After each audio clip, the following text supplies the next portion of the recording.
සුභම සුභ දවසක් වේවා කියලා ප්‍රාර්ථනා කරනවා මගේ පින්වන්ත යාළුවෝ හැමෝටම. ඉතින් යාළුවනේ කොහොමද ඔයාලට?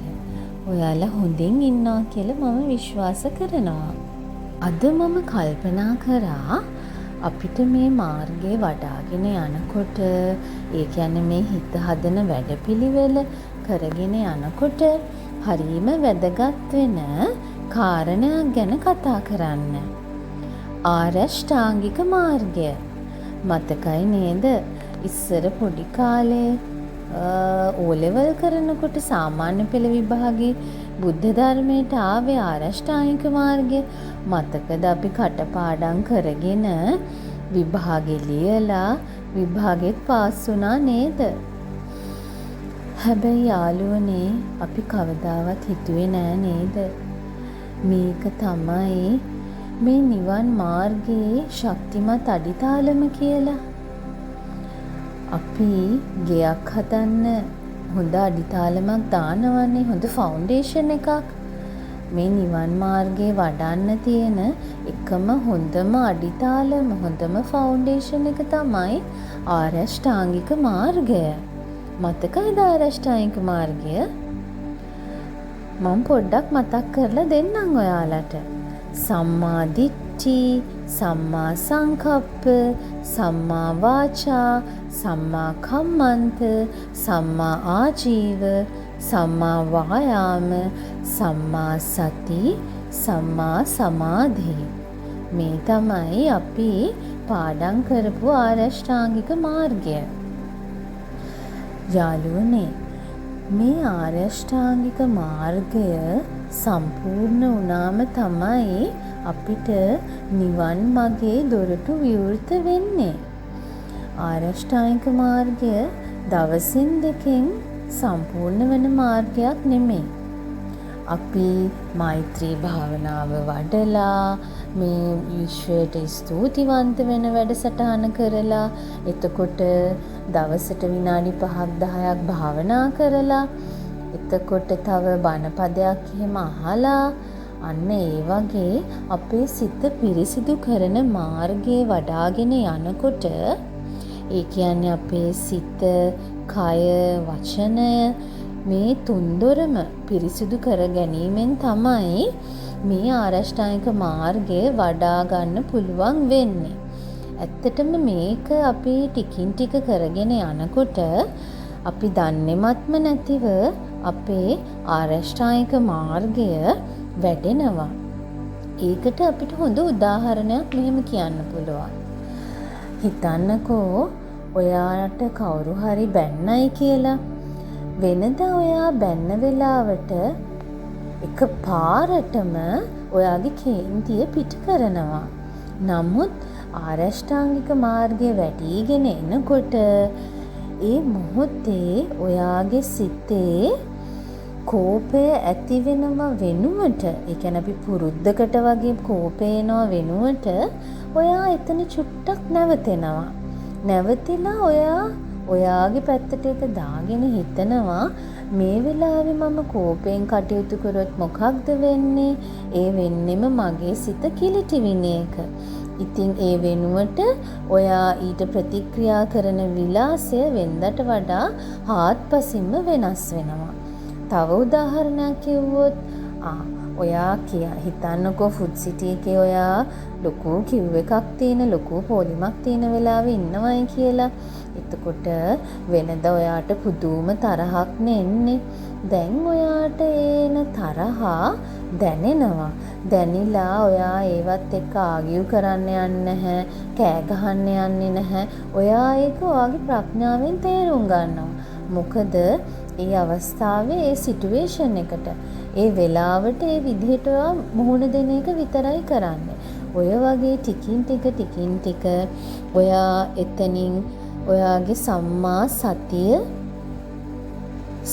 සතිය වර්ධනය කරගන්නවා යාළුවේ. එතකොට ඔයා කෝපයට වහලෙක් වෙන්නේ නැහැ. ඔය ආකාරයට කෙමෙන් ඔයාගේ ආරෂ්ඨාංගික මාර්ගය වර්ධනය වෙනවා. තව උදාහරණයක් කිව්වොත්, වෙනද ඔයා ඔෆිස් එකෙන් ඔයාගේ පෞද්ගලික ප්‍රයෝජනයට හිතන්නකො ප්‍රින්ට් අවුට් එකක් හරි ගන්නවා කියලා. පුංචිම පුංචි ප්‍රින්ට් අවුට් එකක්. ඒ වුණාට මේ ආරෂ්ඨාංගික මාර්ගයේ වැඩිගෙන යද්දී ඔයා ඒ ප්‍රින්ට් අවුට් එක ගන්න චේතනාව ආව වෙලාවෙදිම ඒක නුවණින් බලලා ඒ ක්‍රියාව ඔයා කරන්නේ නැහැ. ඒ කියන්නේ ඔයා ඔයාගේ හිතට අවංකව වැඩපිළිවෙලක යෙදෙනවා කියන එක. ඉතින් යාළුවනේ මේ විදිහට ඔයාගේ ලෞකික ආර්යෂ්ටාංගික මාර්ගය හරීම ලස්සනට වැඩෙනවා. ඔහොම වැඩිගෙන යනකොට ලෝකෝත්තර ආර්යෂ්ටාංගික මාර්ගය. ලෝකෝත්තර කියන්නේ ලෝකයෙන් එතර වෙන විදිහකින් කිව්වොතින් ඔයාගේ නිවන් මාර්ගයේ වඩන ආර්යෂ්ටාංගික මාර්ගය වැඩිම ධර්මතාවයක් බවට පත් වෙනවා.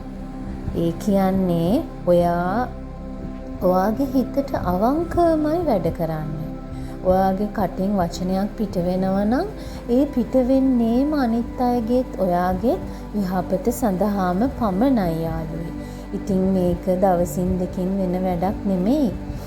ප්‍රැක්ටිස් එකමයි යාළුවනේ තියෙන්න ඕනේ. මං අර හැමතිස්සෙම කියනවා වගේ ප්‍රගුණ කරන්න පුරුදු වෙන්න තමයි මේවා එකින් එක හරිම ලස්සනට වැඩෙන්නේ. ඉතින් යාළුවේ මේ ආරෂ්ඨායික මාර්ගය සම්පූර්ණ වෙන්න සෑහෙන කාලයක් යනවා. ඒ කියන්නේ ඔයා නිවන් මගට ඇවිල්ලා ඒ නිවන් මග වඩාගෙන යන්න සෑහෙන කාලයක් යනවා. ඒක ඔයාට දැනෙනවා. ඔයා දවසින් දවස ඇවිලෙන්නේ නැහැ. දවසින් දවස නිවිගෙන යනවා. ඒක ඔයාගේ ශරීරයෙන්ම ඔයාට දැනෙන දෙයක්. ඔයාගේ සිතුවිලි වලින්ම දැනෙන දෙයක්. මේක මේ කාටවත් පේන්න කරන දෙයක් නෙමෙයි යාළුවේ. ඔයා කරන්නේ ඔයාගේ ওই කෙලෙස් කන්ද දවසින් දවස අඩු කරලා නැතිම කරලා දාන වැඩපිළිවෙලක්.